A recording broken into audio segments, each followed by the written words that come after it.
कैसे हैं आप? आई होप आप सब अच्छे होंगे। बाजार में जब भी छोले भटूरे देखते हैं तो हम अपने आप को रोक नहीं पाते।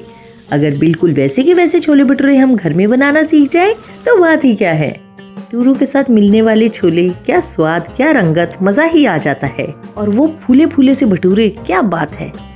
इन भटूरों में जब खमीर उठता है ना तो क्या शानदार जाली आती है। ये देखिए, मैंने भटूरों की प्लेट लगा ली है। चलिए मैं आपको इसकी गहराई लगा के दिखा देती हूँ। ये मसालेदार छोले, ऊपर से इस पे रखी प्याज और भटूरों के साथ मिलने वाले ये करारे आलू, आहा, मज़ा आ जाता है। आप भी इस तरह गुब्बारे की तरह फूलने वाले भटूरे बनाना चाहते हैं तो चलिए बनाना शुरू करते हैं। मैंने भटूरे बनाने के लिए 250 ग्राम मैदा ले ली है। इसमें 1 चम्मच सूजी डाल देते हैं। वो मेजरमेंट मैं आपको बता रही हूँ ना, आप बिल्कुल वैसे ही बनाइएगा। आपके भी बिल्कुल परफेक्ट भटूरे बनेंगे। इसमें मैंने 1/4 चम्मच नमक डाल दिया है और साथ में आधी चम्मच बेकिंग पाउडर। अब इन सबको मैंने मिक्स कर लिया है। भटूरों के आटे में 1 चम्मच के करीब तेल भी डाला जाता है। अब इसे हमें गूंदना है। इसके लिए मैंने आधी कटोरी दही ले लिया है। अब ये थोड़ा थोड़ा दही डाल के हम इसी से आटा गूंद लेंगे। आटे में दही हम थोड़ी थोड़ी करके डालेंगे। एक साथ दही डाल देने से क्या होता है ना कि कई बार दही हमारी पतली होती है, उसमें पानी ज़्यादा होता है तो भटूरे का आटा हमारा थोड़ा ज़्यादा पतला लग सकता है। इसलिए थोड़ी थोड़ी करके डालते जाएं और आटा गूंदते जाएं। आपको उसकी डेंसिटी का पता लग ही जाएगा। और भटूरों का आटा हमें ना तो ज़्यादा हार्ड और ना ज़्यादा नरम, मीडियम टाइप का ही लगाना होता है। जैसे समझ लीजिए जो हम रोटी का आटा गूंदते हैं ना, उससे थोड़ा सा नरम आटा लगता है। अब इसमें मैं थोड़ा थोड़ा पानी डाल के आटा गूंद रही हूँ। अगर एक बार आपने भटूरों का आटा परफेक्ट लगाना सीख लिया ना, उसके बाद आप बाज़ार जाकर कभी भी छोले भटूरे नहीं खाएंगे, क्योंकि फिर तो आप घर पे ही भटूरे बनाएंगे। और वैसे भी बाज़ार के भटूरे बिल्कुल हेल्दी नहीं होते। माना कि भाई घर में बनाए हुए भटूरे भी बनते तो वही मैदा और डीप फ्राइड हैं, पर फिर भी हमें पता है कि हमने किस क्वालिटी की मैदा ली है और हमारा ऑयल कैसा है। अब ये देखिए, आटा हमारा गूंद गया है। अब इस आटे को हमें अच्छी तरह से मसल के गूंद लेना है। और हाँ, ये ध्यान रखें कि इस आटे को कम से कम 9-10 बार पटक कर ज़रूर मारें, क्योंकि हमने मैदा में बेकिंग पाउडर डाला है तो उससे एयर बबल्स डेवलप हो जाते हैं। और जब हम इस तरह से पटक के मारते हैं तो वो एक्स्ट्रा एयर बबल्स हमारे सेटल हो जाते हैं। और इस स्टेज पर हमें इस मैदा को एक स्मूथ टेक्सचर देकर गूंदना होता है। आप देख सकते हैं, इसको मैं अच्छी तरह से बार बार पटक कर मार रही हूँ ताकि ये आटा अच्छे से गूंद जाए। गूंदते वक्त अगर आपको बीच बीच में तेल लगाने की ज़रूरत हो तो आप हाथ पर थोड़ा थोड़ा ऑयल लगा सकते हैं। मैं भी इसी तरह से लगाती हूँ और आटे को गूंद लेती हूँ। अब हमें इसे एक तरह सेट करके रख देना है और ऊपर से हमें कोई भी बर्तन ढक देना है। अब हमें इस आटे को कम से कम आधे घंटे के लिए रेस्ट करने के लिए रख देना है।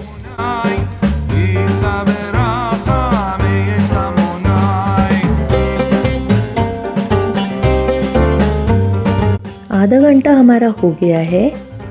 अब हम इस आटे की पेड़ियाँ तोड़ेंगे। हाथों पर हमें थोड़ा ऑयल लगा लेना है और इस आटे को थोड़ा स्मूथ और कर लेना है। मैंने इसे और अच्छी तरह से मसल के स्मूथ कर लिया है। इस स्टेज पर हम जितना अच्छा आटा स्मूथ करके गूंदते हैं ना, उतने ही बढ़िया भटूरे बनते हैं। अब देखिए आप, इसको मैं किस तरह से पेड़े बना रही हूँ। एक हाथ में आटा पकड़ लेना है और दूसरे हाथ से इसका बॉल इस तरह से निकालना है कि बीच में कोई भी दरारें या गैप ना आए। अगर भटूरे में कोई दरार रह जाएगी तो वो भटूरे फूलेंगे नहीं, उस भटूरे में तेल भर जाएगा। चलिए अब भटूरे बनाना शुरू करते हैं। हाथों में थोड़ा सा तेल लेके एक पेड़ा उठाया और इन पेड़ों का पट पट मारा और तेल में डाल दिया।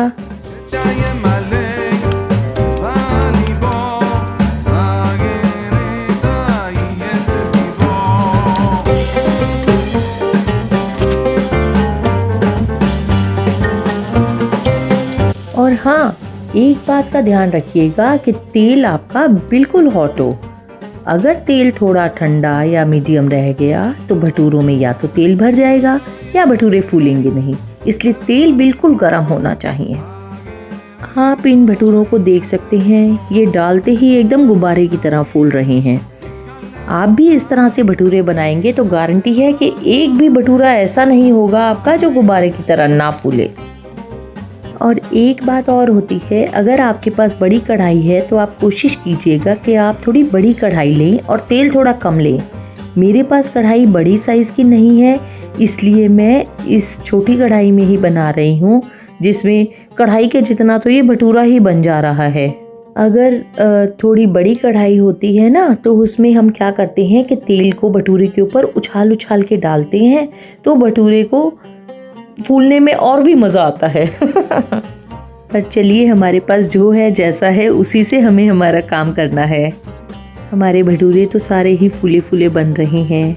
बस चलिए, इसी तरह से हम हमारे सारे भटूरे बना लेते हैं।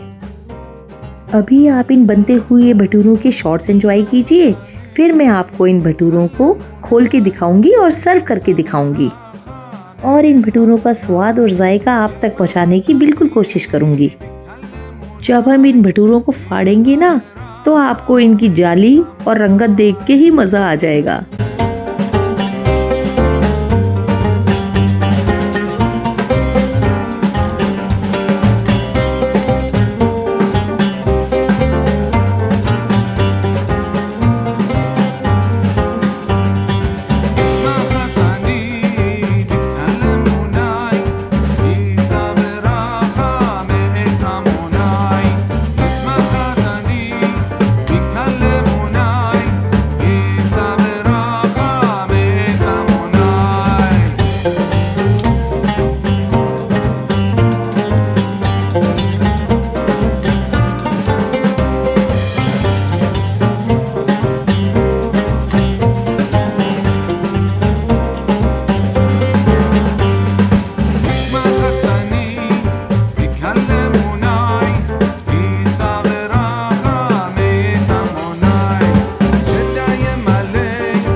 तो जी, हमारे सारे भटूरे बन गए हैं। मैंने तो एक साथ ही बना के रख लिए हैं क्योंकि मुझे आपको वीडियो में दिखाने थे, नहीं तो आप गरम गरम भटूरे बनाते जाइए और गरम गरम ही सर्व करके खाते जाइए।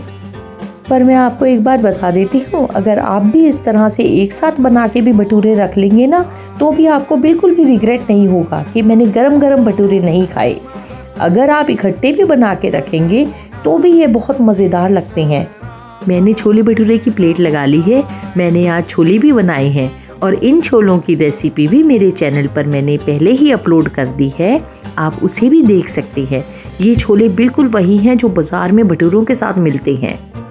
और आपको ये बता देती हूँ, ये वो छोले नहीं हैं जो हर वीडियो में लोग यही बताते हैं कि छोलों को काला करने के लिए आप चाय की पत्ती डाल दीजिए या फूड कलर।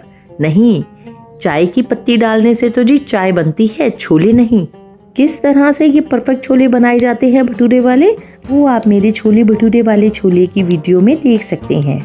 और हाँ, ये जो आपको करारे आलू दिख रहे हैं ना भटूरों के साथ मिलने वाले, अगर इन करारे आलू की भी आपको रेसिपी चाहिए तो मैं एक वीडियो बना के डाल दूंगी चैनल पे, आप मुझे कमेंट करके बता दीजिएगा।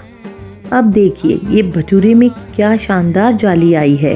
अगर आपको ये भटूरे की रेसिपी पसंद आई है तो वीडियो को लाइक ज़रूर करें, और अगर आगे भी बढ़िया बढ़िया डिशेस देखनी है तो चैनल को सब्सक्राइब कर सकती हैं। और हाँ, अगर कोई आपको स्पेशल रेसिपी चाहिए तो आप मुझे कमेंट में बता सकते हैं, मैं उसी डिश की वीडियो बना के डाल दूँगी आपके लिए।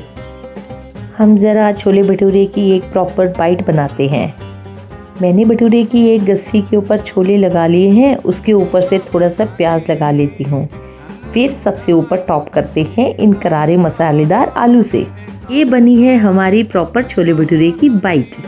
ये बनाई है मैंने आपके लिए। चलिए मिलते हैं फिर किसी नई रेसिपी के साथ, तब तक खाओ पियो खुश रहो।